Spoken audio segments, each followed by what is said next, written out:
सज्जनों,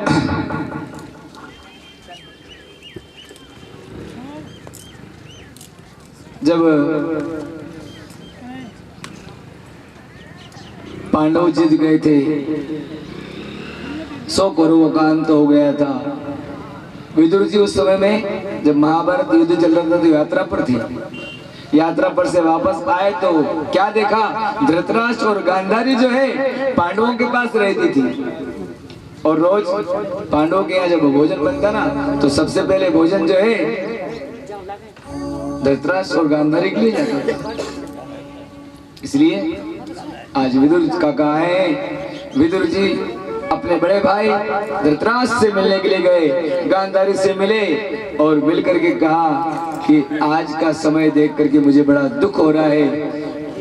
इसलिए दुख हो रहा है क्योंकि आपके ही बेटों ने इनको 13 साल तक वन वन भटकाया, 1 वर्ष तक अज्ञातवास आपके बेटों ने कराया। वो तो सत्य की जीत हुई, लेकिन आज दुर्दशा यह है कि आपको इनके टुकड़ों पर पलना पड़ रहा है। जैसा आपके बेटों ने व्यवहार किया ऐसा व्यवहार अगर ये कर ले तो सज्जनों, समय का चक्र बड़ा अटपटा है। कब घड़ी की सुई ऊपर जाती है, बड़ा कांटा ऊपर, कभी नीचे, चलते चलते पता ही नहीं लगता। ऐसा चक्रवर्ती सम्राट धूल चाटने लग जाता है और धूल में खेलने वाला चक्रवर्ती। समय बड़ा बर्बाद। विदुर जी ने कहा कि भाई साहब ये अनुचित कर रहे हो आप, इनके टुकड़ों पर भीख मंगे की नहीं तुम्हें बैठना पड़ रहा है, टुकड़ों का इंतजार करना पड़ता है। अरे अब तो तुम्हारा बुढ़ापा आ गया है, अब तो तुम जाकर के जंगल में भगवत साधना करो और जीवन को मुक्त बनाओ। ये क्या है? कब तक आप इस जिंदगी को ढोते रहोगे? आपकी आंखों के सामने आपके 100 बेटे संजय आपको कहते रहे और आप सुनते रहे और 100 बेटे मौत के घाट उतरे।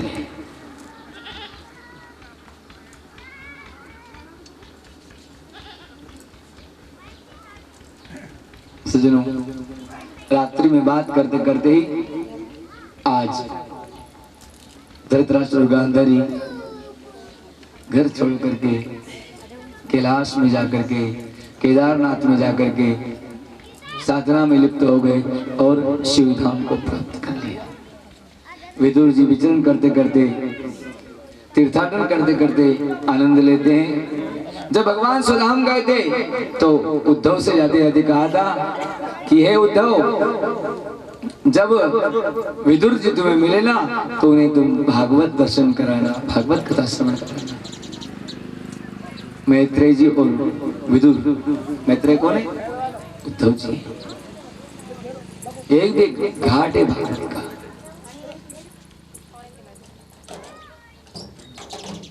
तो सज्जनों, मैत्रेय जी बोले, हे विदुर जी, ब्रह्मा ने अत्रि से जब सृष्टि करने को कहा तब अत्रि ऋक्ष पर्वत पर तप करने के लिए चले गए और वहां उनका संकल्प था कि संसार का जो अधीश्वर है मैं उसी की शरण में हूँ, वह मुझे अपने सदृश पुत्र दे। शरणं तम प्रपद्येऽहं य एव जगदीश्वर प्रजामात्मा स्वामय्यं प्रयच्छत् विधि चिन्तयत्। क्या कल्पना करी अत्रि महाराज ने, अनुसुईया जी ने, कि जो जगदीश्वर है वही हमारे घर प्रकट हो।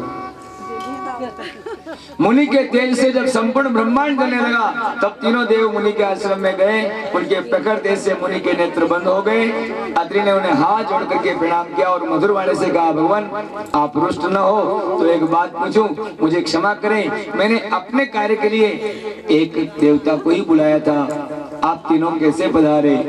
देवताओं ने मुस्कुराते हुए कहा, मुझे यद्वे ध्यायते ते वयम, जिस एक तत्व का तुम ध्यान करते हो वह एक तत्व हम तीनों हैं। नारायण। मैंने कल भी समाधान किया था कि प्रणव अक्षर ओम अगर आपने बोला है तो ब्रह्मा जी भी राजी, शिव जी भी राजी और भगवान विष्णु की भी साधना होती है। इनमें भेद नहीं है, इसलिए हम तीनों ही पुत्र होकर के तुम्हारे यश का विस्तार करेंगे। यह कर करके ये तीनों देव अंतर्ध्यान हो गए। हे विदुर, अत्रि के घर त्रिदेवों के आने का यही कारण है। भगवान विष्णु के अंश से दत्तात्रेय, भगवान ब्रह्मा के अंश से सोम और भगवान शिव के माध्यम से भगवान शिव का अवतार माना जाता है दुर्वासा। इस प्रकार इनके वंश का विस्तार बताया गया है। आगे श्रद्धा मैत्री दया शांति स्तुष्टि पुष्टि गृहोन्नति बुद्धिर्मेधात् दीक्षा मूर्ति धर्मस्य पत्नयः। ब्रह्मा जी के तीसरे पुत्र अंगिरा की पत्नी श्रद्धा से 4 कन्याएं उत्पन्न हुई। ये पूरा मरीचादि ऋषियों का वंश विस्तार है, जिनमें 2 सीने वाली और 2 और कुहू अमावस्या की और 2 अनुमति और राका पूर्णिमा की अधिष्ठात्री देवियां हुई। तथा उत्तेत्य और बृहस्पति 2 पुत्र हुए। चौथे पुत्र पुलह ने हविर्भु नाम की पत्नी द्वारा अगस्त को उत्पन्न किया। अगस्त महाराज की जय। ये अगस्त महाराज कौन है? जिन्होंने समुद्र को पान किया।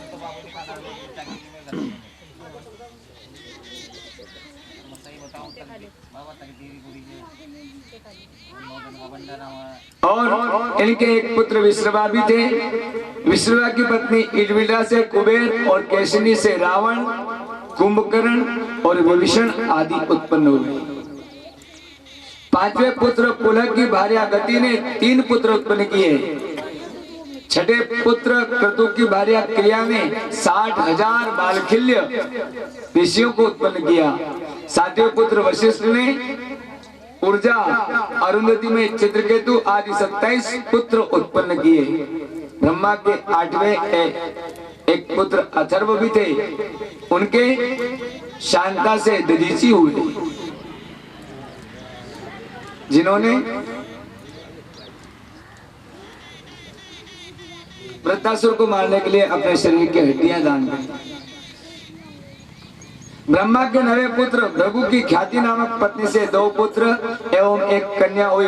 इस प्रकार देवहूति की 9 कन्याओं का यह वंश विस्तार वर्णन किया गया। दक्ष महाराज का ब्याह किसके साथ संपन्न हुआ? प्रसूति के साथ।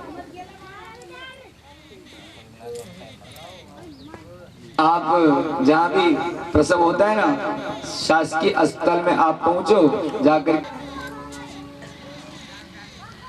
एक अग्निदेव को, एक पितरों को और एक भगवान शिव को सौंपी गई। धर्म की मूर्ति नाम की पत्नी में नर नारायण हुए, जो आज भी संसार को भला करने के लिए, संसार को शांति प्रदान करने के लिए विराजमान। कहां पर? बद्रिकाश्रम में। अग्नि की पत्नी स्वाहा से 3 पुत्र हुए, पावक, पौमान और शुचि। और उनसे 49 अग्नियों की उत्पत्ति हुई, जो भगवान हनुमान जी महाराज जब लंका को जला रहे थे, हरि प्रेरित अवसर चले मरुत 49 वो 49 प्रकार की अग्नियां जो है उस समय मदद के लिए आई थी हनुमान जी महाराज।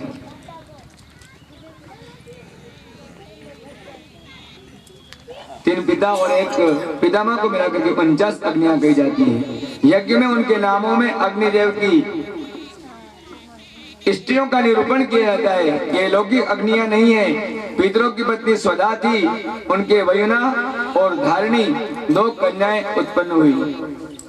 भाव की पत्नी सती को कोई पुत्र नहीं हुआ।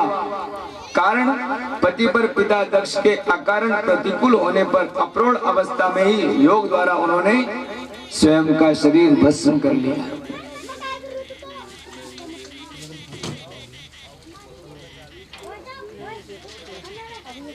माने सब देवता मिलकर के प्रजापति दक्ष को दक्ष प्रजापति बनाया है, प्रजा का पति बनाया है। सम्मान था। सज्जनों, जब दक्ष प्रजापति उस सभा में पहुंचे तो सब देवता अपने अपने आसन पर उठ खड़े हुए, लेकिन ब्रह्मा जी महाराज अपने आसन पर बैठे रहे।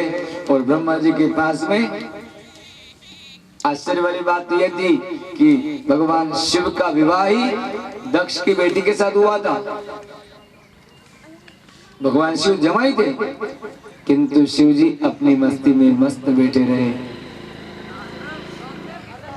सब देवता खड़े हैं, केवल दो बैठे हैं। इसलिए दक्ष प्रजापति से रहा नहीं गया और तुरंत प्रवेश करके अपने आसन पर आकर के कहता है कि अरे ब्रह्मा तो मेरे पिता हैं, लेकिन तुम तो जमाई हो, तुम तो मेरे स्वागत में, तुमको तो खड़ा होना था। नंदी था भगवान के साथ में। नंदी ने श्राप दे दिया, क्योंकि रामचरितमानस क्या कहती है,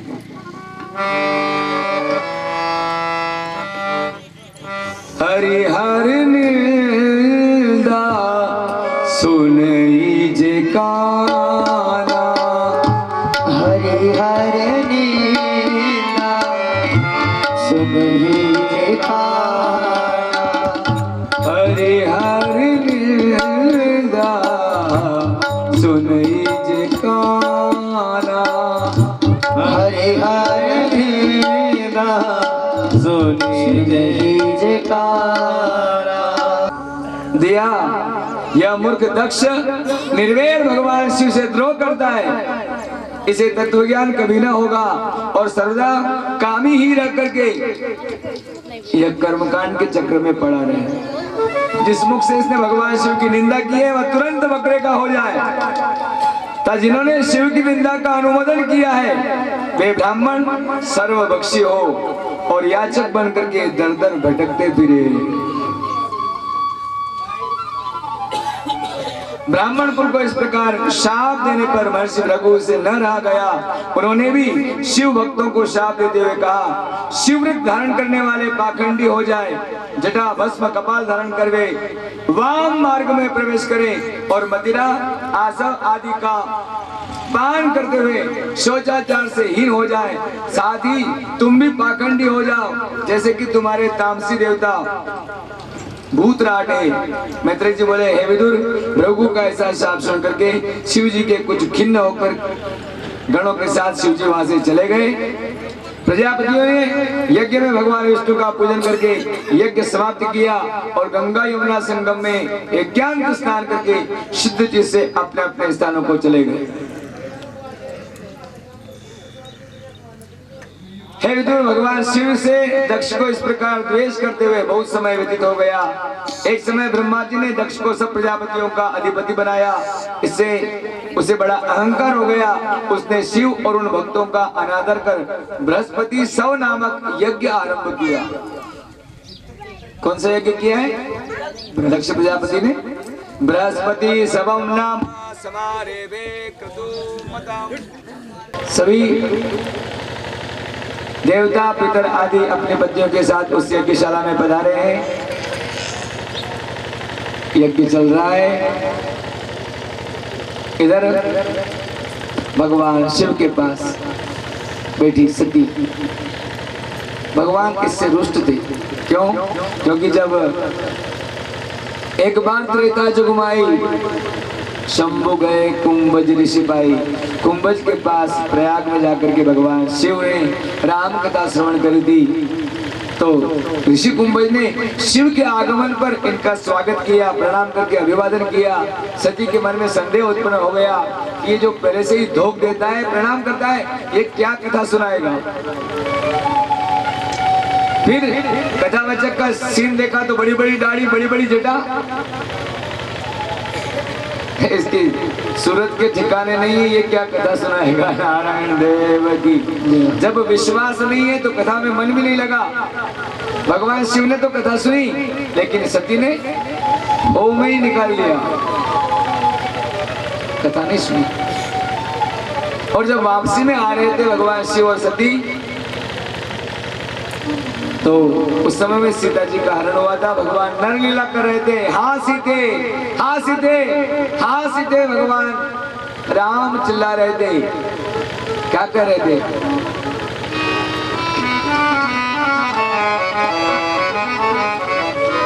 आगुण खानी जाने की सीता, आगुण खानी जाने की सीता, आगुण खानी जाने की सीता, आगुण खानी जाने की सीता, रूपशील व्रत नेम कुलीता, रूपशील व्रत नेम कुलीता, यम नियम को पालन करने वाले रूपवान शीलवान हे जानकी, हा गुण खानी, तुम गुणों की खान विदेरा जनक की पुत्री जानकी सीता।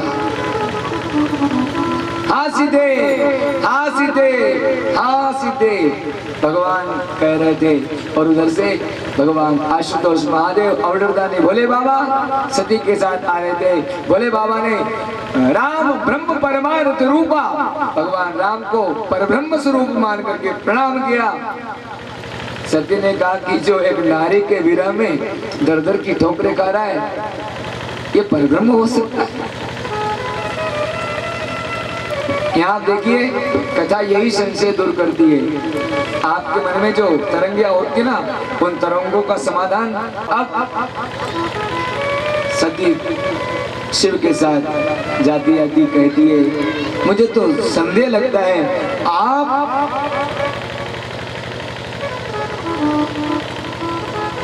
सदाशिव आदिदेव, आप ये तुच्छ को, दर दर की ठोकरें खाने वाले को, इस पर आप प्रणाम कर रहे हैं, ये तो ठीक नहीं है। भगवान शिव जान गए कि इसके मन में संदेह पैदा हो गया है नारायण देव की। इसके मन में, मैं बैठता हूं, जाओ तुम जाकर के समाधान कर लो। सती निकली, पहुंची जहां राम को लक्ष्मण हा जान के हाँ सीते कर रहे थे। सती ने जाकर के सीता का रूप बनाया, डुप्लीकेट, ओरिजिनल नहीं। जानकी जी, भगवान राम लक्ष्मण और जानकी जी जब साथ साथ जाते थे ना, तो जानकी जी ने जीवन में कभी भी राम जी से आगे पैर नहीं रखा, सदैव राम के पीछे रही।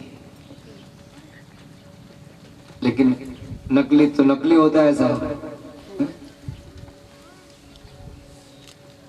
उसको अपने औकात बताता है, बताता ना।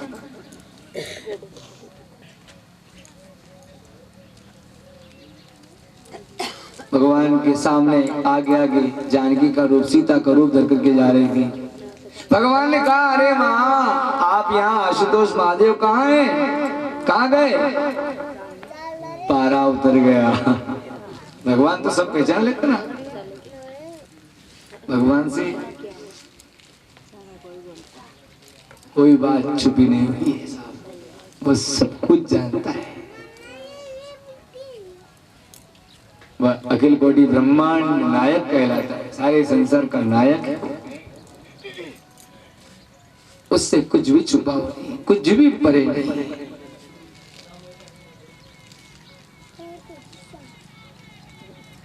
आशुतोष महादेव कहाँ है? पारा उतर गई, हाथ जोड़ती है, और अब भगवान राम ने अपनी माया चलाई। इधर देखे तो राम लक्ष्मण जानकी नजर आए, इधर निगाह करी सती ने तो राम लक्ष्मण जानकी नजर आए, इधर देखे तो राम लक्ष्मण जानकी नजर आए, इधर देखा तो सब तरफ चरणों में गिर गई। प्रभु आपको जान गई, समझ गई आप कौन है, आप वाकई आप परब्रह्म हैं।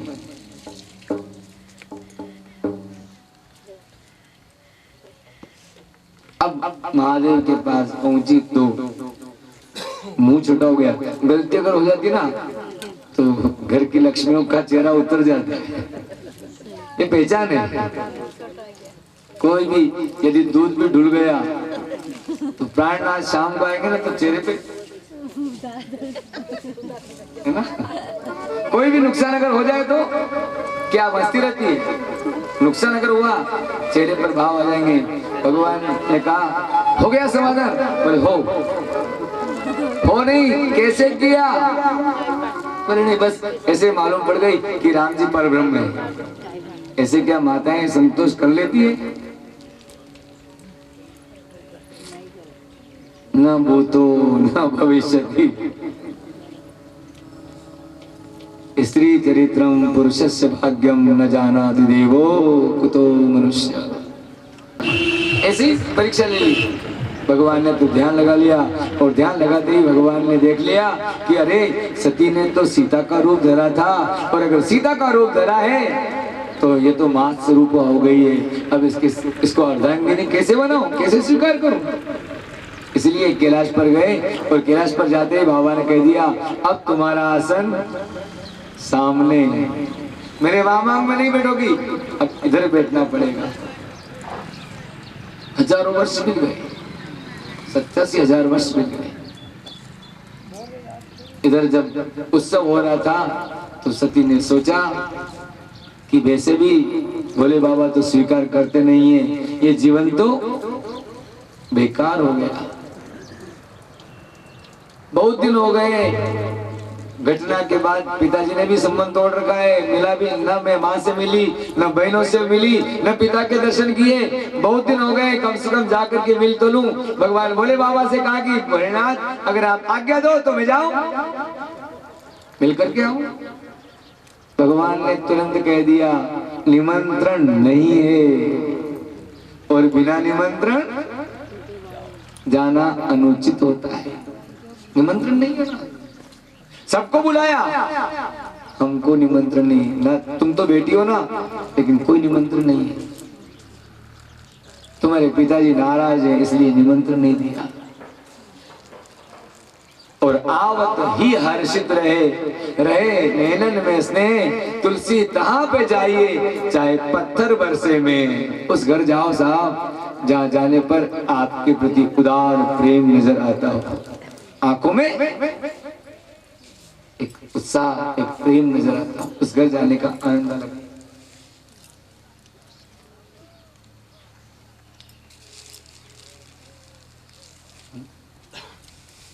आवत ही हर्षे नहीं, नहीं नैनन में स्नेह, जिसके घर जाओ और वो प्रसन्न नहीं है, उसके घर वाले भी सब इशारे इशारे में बात कर रहे हैं। आवत ही हर्षे नहीं, नहीं नैनन में नेह, तुलसी तहां न जाइए चाहे कंचन बरसे में। नहीं सोना बरसता हो, वहां जाने की जरूरत नहीं, वहां जाओ जहां आवत ही हर्षित रहे, रहे नैनन में स्नेह, तुलसी तहां पे जाइए चाहे पत्थर बरसे। पत्थर भी बरसात हो तो भी उस घर जाना चाहिए, क्योंकि वहां आपका आदर है, आपका सम्मान है, आपका स्वागत है।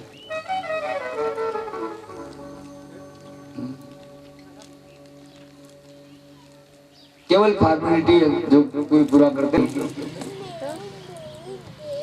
घूम रही है। सज्जनों, वास्तविक तो दक्ष प्रजापति ने, देवी भागवत में कथा आती है कि प्रजापति दक्ष ने माँ दुर्गा की हिमालय में जाकर के साधना करी थी, और साधना करने के बाद नवरात्रि में माँ नवदुर्गा की वंदना करी, साधना करी। माँ नवदुर्गा प्रसन्न हुई और दक्ष से कहा मांगो क्या चाहते हो? तो दक्ष ने कहा आप मेरे घर बेटी रूप में आए। सती ने कहा, माँ भगवती ने कहा, माँ दुर्गा ने कहा दक्ष मैं आपके यहाँ बेटी रूप में तो आऊंगी, लेकिन उस शरीर को तब तक ही रखूंगी जब तक आपका स्नेह रहेगा। जिस दिन आपका स्नेह ओछा पड़ जाएगा उस शरीर को मिटा दूंगी। उसके बाद मेरे नाम के आगे आपका पिता का नाम नहीं रहेगा। आज जब दक्ष का प्रेम हो जाए, परिवार में स्नेह नहीं मिल रहा है, आज सती ने कहा पिताजी याद करो हिमालय पर आपने साधना करी थी ना, तो उस समय मैंने कहा था जब तक आपका प्रेम रहेगा तब तक इस जीवन को रखूंगी, जिस दिन आपका प्रेम ओछा हो जाएगा उस दिन शरीर को मिटा दूंगी। सती जो है देखती देखती यज्ञ मंडप में देखती है रुद्र का भाग ही नहीं है, रुद्र भाग से वर्जित है, और बिना रुद्र के तो कर्म को कैसे संभव करो। तब यज्ञ वेदी के पास जाकर के योगाग्नि से सती ने अपने शरीर को भस्म कर दिया। सती महारानी की जय। और जैसे ही यज्ञ कुंड में योगाग्नि से मां सती ने अपना शरीर छोड़ा है, शरीर भस्म किया है, तुरंत नंदी ने, शंगी ने, भंगी ने जाकर के भगवान शिव से कहा हे आशुतोष, हे महादेव, हे महारुद्र। सती ने अपने शरीर को भस्म कर लिया। भगवान ने जटाओं को बिखेरा और जटा में से एक बार उखाड़ करके धरती पर पटका। वीरभद्र भगवान की वीरभद्र प्रकट हो गया। वीरभद्र ने कहा प्रभु कहिए क्या क्या? बोले जाओ यज्ञ को विध्वंस कर दो। जो यज्ञ करता है उनके भी दाढ़ी मूछे दांत तोड़ दो, दाढ़ी मूछे उखाड़ दो, और यजमान को तो मार करके। सज्जनों वीरभद्र पहुंचे भगवान शिव की प्रचंड सेना के साथ, और जाकर के सबसे पहले यजमान का मस्तक काट दिया, और मस्तक शिव की आज्ञा से भस्म कर दिया। पूजा आदि जो विप्र थे उनके भी किसी के दांत तोड़ दिए और किसी की दाढ़ी उखाड़ करके स्वाहा कर दी। इस प्रकार से बहुत कौतूहल हुआ।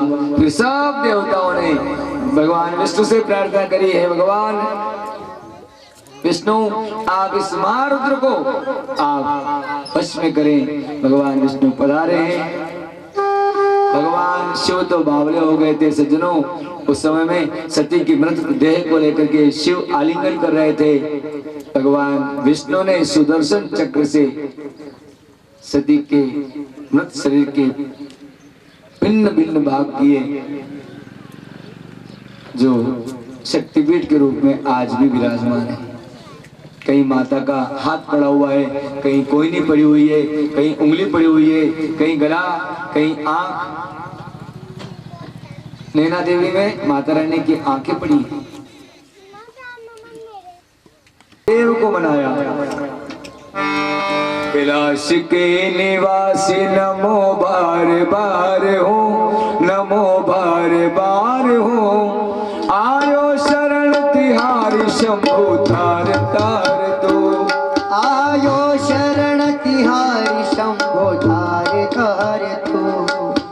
तार तार तू, तार तार तू, तार तार तू, तार तार तू, तार तार तू, तार तार तू, तार तार तू, तार तार। कैलाश के निवासी नमो बार बार तू। कैलाश के निवासी नमो बार बार।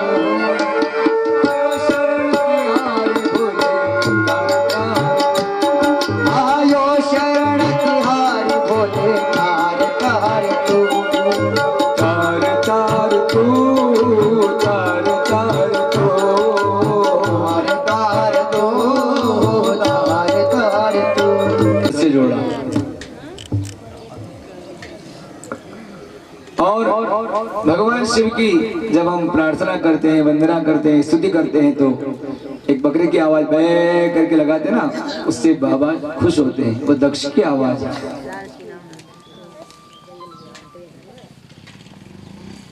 यज्ञ पूर्ण हुआ।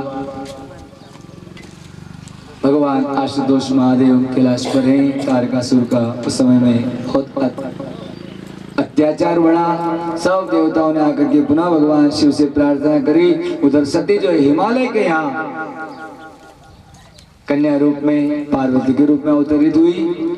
जब तारकासुर का बहुत ज्यादा अत्याचार बढ़ा, देवताओं ने आकर के प्रार्थना करी, भगवान शिव को राजी किया और पुनः दोबारा शादी के लिए शिव जी को मनाया गया। शिव जी ने हिमालय के यहाँ आकर के पुनः पार्वती को अंगीकार किया। सज्जनों,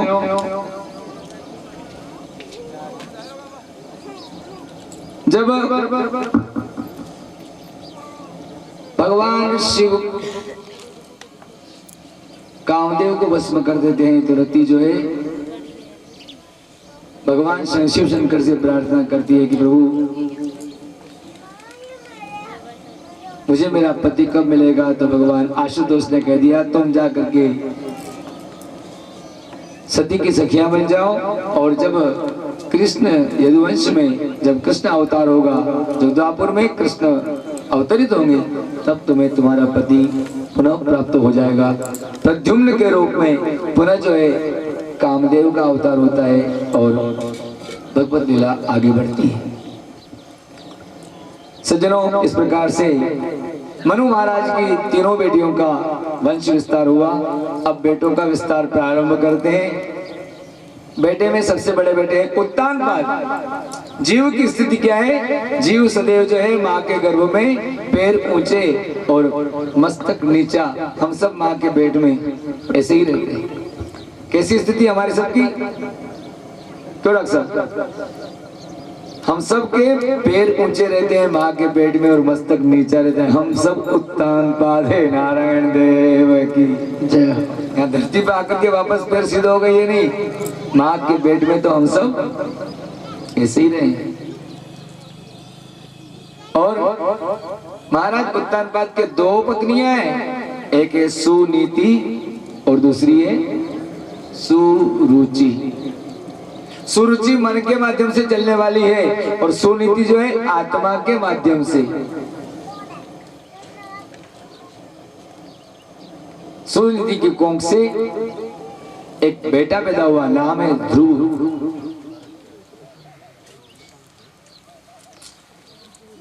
बाद में महाराज का सुरुचि पर ज्यादा सुंदर थी, उस पर ज्यादा स्नेह हो गया और सुनीति को एक अलग मुकाम दे दिया और खुद राजा बड़े आराम से सुरुचि के साथ रहने लग गए। सुरुचि की कोंख से भी एक बेटा उत्तम पैदा हुआ, यह भी कुछ बड़ा हुआ। जब चलने लग गया तो आज राजा उत्तानपाद और सुरुचि सिंहासन पर आरूढ़ थे। उत्तम खेलते खेलते पहुंचा, उत्तम ने यूं हाथ किया, सुरुचि ने इशारा किया और तुरंत राजा ने छोटी पत्नी सुरुचि की कोंख से जन्मा उत्तम उसको अपनी गोद में बिठा लिया। और इसी समय क्या होता है, सुनीति की कोंख से जन्मा हुआ ध्रुव अब आज सभा में आता है। पिता की गोद में भाई को देखा तो ध्रुव के मन में भी भाव आ गया, मैं भी जाकर के पिता की गोद में बैठूं। तो ऐसा हाथ करने लग गया, मुझे भी उठाना।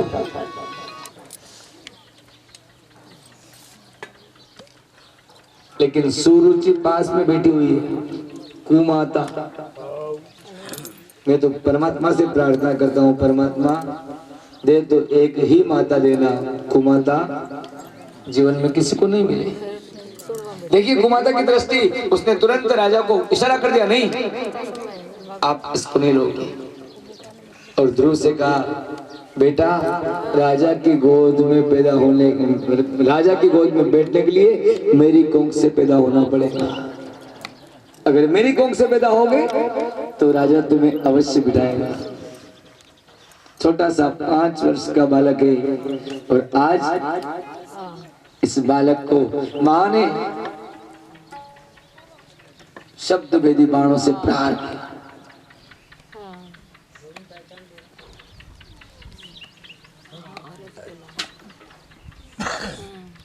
और तब यह चल पड़ा है निराश हताश, अश्रु बहाते बहाते। जाए कहाँ? बेटा दौड़ करके माँ सुनीति के पास गया। माँ, आज मुझे पिताश्री ने गोद में नहीं बिठाया।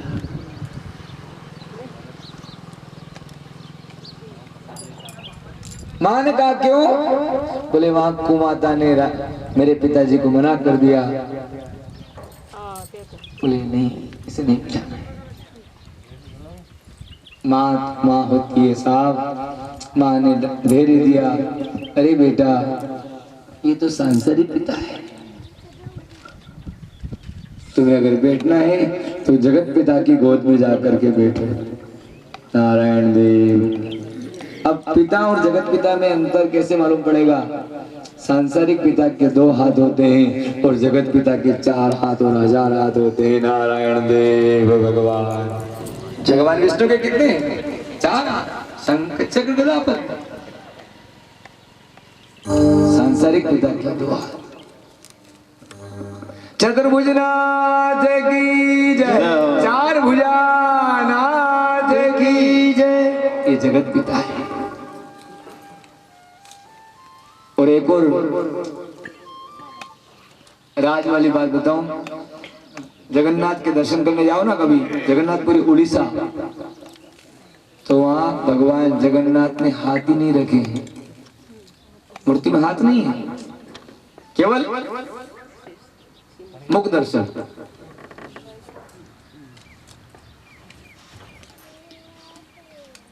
क्यों नहीं है हाथ? भगवान ने अपने हाथ सब भक्तों को दे दिए। हम क्या कहते हैं? अपने हाथ जगन्नाथ। नारायण देव। हम सबके हाथ किसके हाथ हैं? भगवान। माँ से क्यों इतना पूछा कि क्या माँ मुझे जगत पिता मिलेंगे? मिलेंगे तो सही ना? बोले अवश्य। यम यम चिंतेते कामम तम तम प्राप्नोति निश्चितम। भगवान की भक्ति में यही विशेषता है। आप भक्ति करो, काम अपने आप होते रहेंगे। नारायण देव की। यम यम चिंतेते कामम, जो जो आप चिंतन करोगे सब सब होता रहेगा। तम तम प्राप्नोति निश्चितम। माँ को प्रणाम करके चल पड़ा है। एक ही धुन थी। श्री कृष्ण गोविंद हरे मुरारे, हे नाथ नारायण वासुदेवा। श्री कृष्ण गोविंद हरे मुरारे, हे नाथ नारायण वासुदेवा। श्री कृष्ण गोविंद हरे मुरारे, हे नाथ नारायण वासुदेवा। श्री कृष्ण गोविंद हरे मुरारी, हे नाथ नारायण वासुदेवा। हे नाथ नारायण भगवान की जय, भक्त और भगवान की की जय। ध्रुव जी जो है भगवान से मिलने के लिए, भगवान की गोद में बैठने के लिए रवाना होते हैं। आप भी 10 मिनट के लिए जलपान कर लें। पिता को छोड़ करके परम पिता जगदीश की गोद में बैठने का निर्णय किया।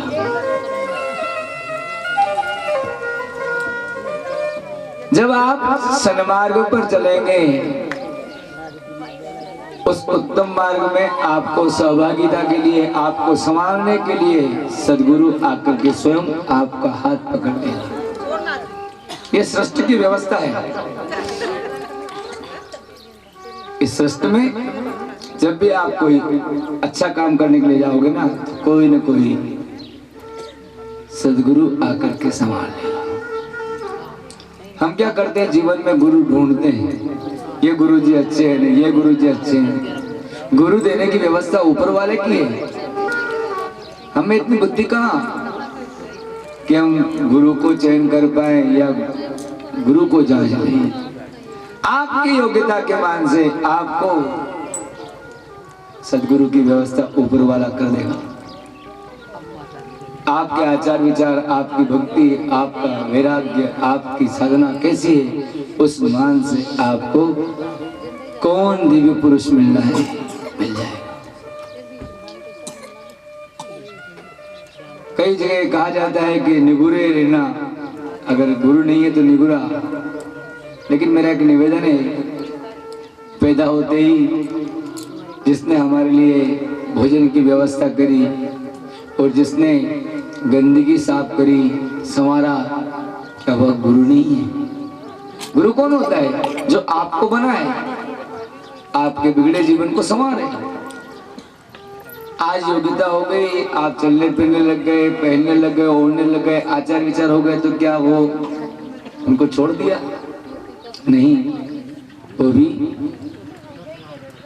गुरु है। इसलिए बिना गुरु के कोई संपत्ति है ही नहीं, सब गुरु वाले हैं। कोई न कोई तो गुरु होता ही है साहब जीवन में। अगर कोई नहीं हो तो ब्राह्मण, या आपके गांव में जो है ना ब्राह्मण, वो आपके गुरु हैं। जनाना ब्राह्मणों गुरु, जनता का ब्राह्मण गुरु होता है। अब ब्राह्मणों का गुरु कौन है? बोले ब्राह्मणों गुरु सन्यासी। सन्यासी जो है, बोले मैं जगत पिता से मिलने जा रहा हूँ, जगत पिता का दर्शन करूंगा, जगत पिता की गोद में बैठूंगा। अरे पगले, अभी तो खेल की उम्र है, खेल खेल जा। नहीं, मैं परम सत्ता को प्राप्त करूंगा। बेटा बहुत कठिन कार्य है, सहज नहीं है।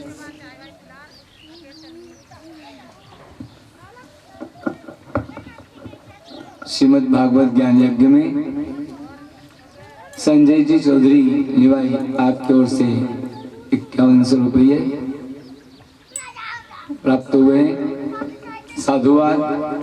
पूर्व भी श्री संजय जी चौधरी जो पटेल रोड निवाई विराजमान रहते हैं, मंदिर निर्माण के लिए आपके द्वारा 51,000 रुपए की राशि जो है भेंट की गई है। साधुवाद। मेरी प्रार्थना है वे मंच पे पधारे।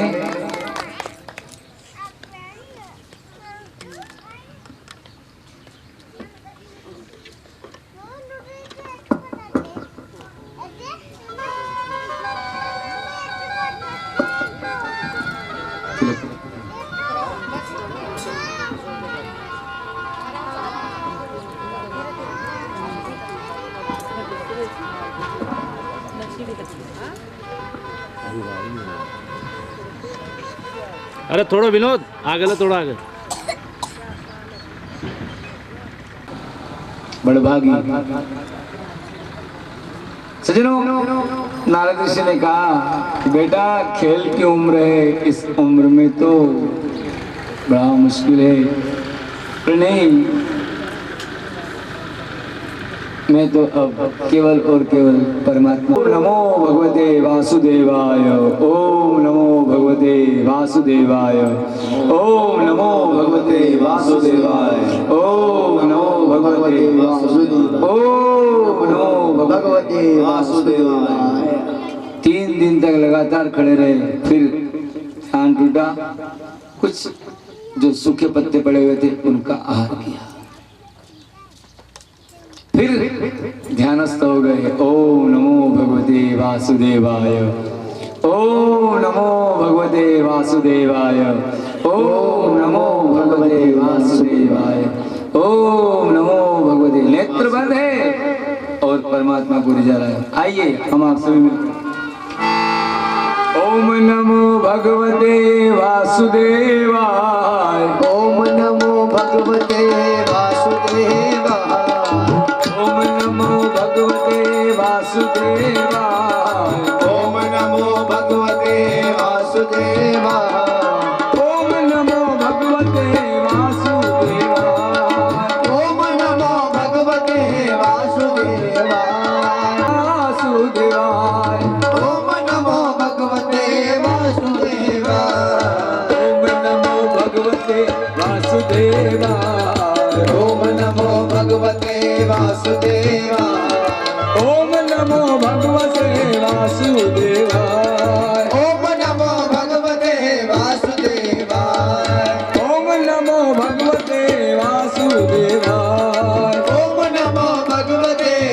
वासुदेवा वासुदेव भगवान की जय। यह ध्रुव जो है यहाँ साधना कर रहा है मधुबन में। नारद जी महाराज ध्रुव से मिलकर के उत्तानपाद राजा के पास पहुंचे और जाकर के कहा, महाराज आप कौन सी भूल कर रहे हो? जरा सोचो ना, जो राज लक्ष्मी मनाधृत्य पुत्र मेवान चिंतयत, आपके चेहरे पर चिंता का भाव क्यों है? मैं कुछ समझूं? आप बताएं। राजा ने कहा, अरे मैंने सुरुचि के कहने से सुनीति के बेटे को गोद में नहीं बिठाया, वो नाराज होकर के चला गया।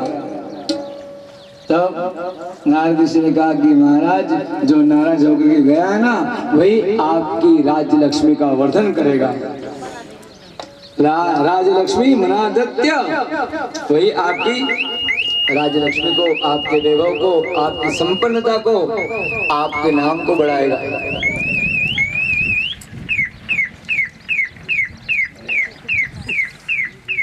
अब अगर वो वापस आए तो उसका भव्याति भव्य स्वागत करें। कौन चल रहा है? बंद कर दो। 2 माह, 3 माह, 4 माह बीत गए, 5वां महीना चल रहा है। बस आठव्याम 24 घंटे परमात्मा की भक्ति कर रहे हैं, मन को केंद्रित कर रखा है,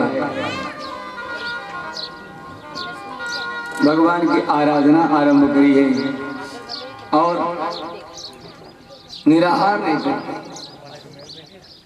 आहार क्या करता है? आहार जो है आपके रजोगुण को बढ़ाता है।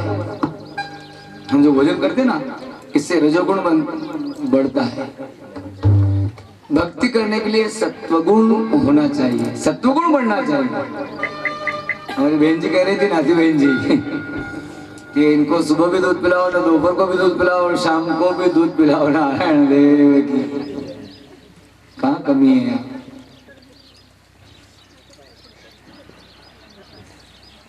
सत्वगुण बढ़े, फलाहार करने से सत्वगुण वृद्धि होती है, भगवान में भक्ति की तरलता रहती है, और लगता है, भाव बढ़ता है।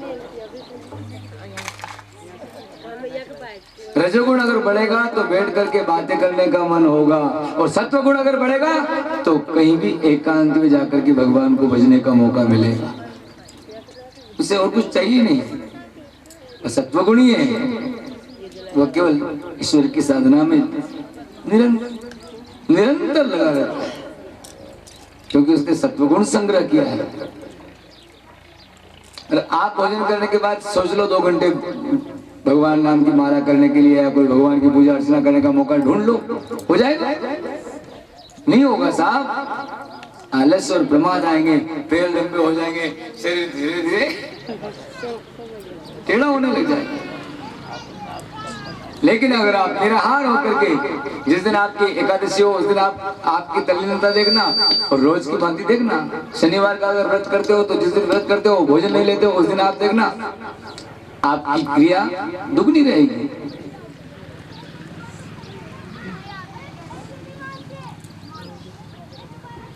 ये सत्वगुणी होकर के भगवान को आज 5 महीने हो गए, दोनों हाथ ऊपर, एक पैर के ऊपर खड़े हुए, और पैर भी पूरा नहीं, अंगूठे के ऊपर, ऐसा दाहिने पैर के अंगूठे के ऊपर पूरे शरीर का बैलेंस बनाया हुआ है, और मन को केंद्रित। साधना का प्रभाव आकाश मंडल में देवताओं के सिंहासन डोलने लग गए, घबराने लगे देवता, ये क्या बुराई है?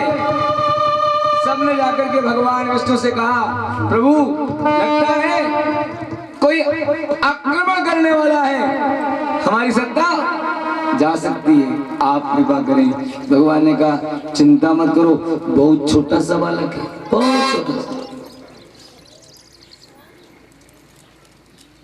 मैं आज जाकर के समाधान कर दूंगा। सज्जनों, आज मधुबन में ये ध्रुव खड़ा हुआ है और ऐसी मुद्रा में ओम नमो भगवते वासुदेवाय जाप कर रहा था।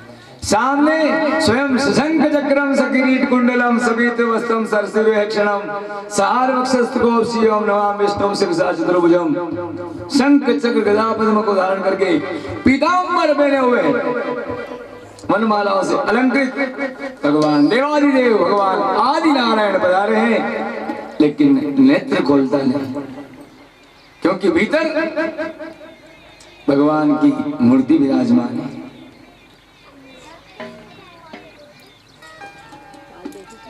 भीतर ढूंढता है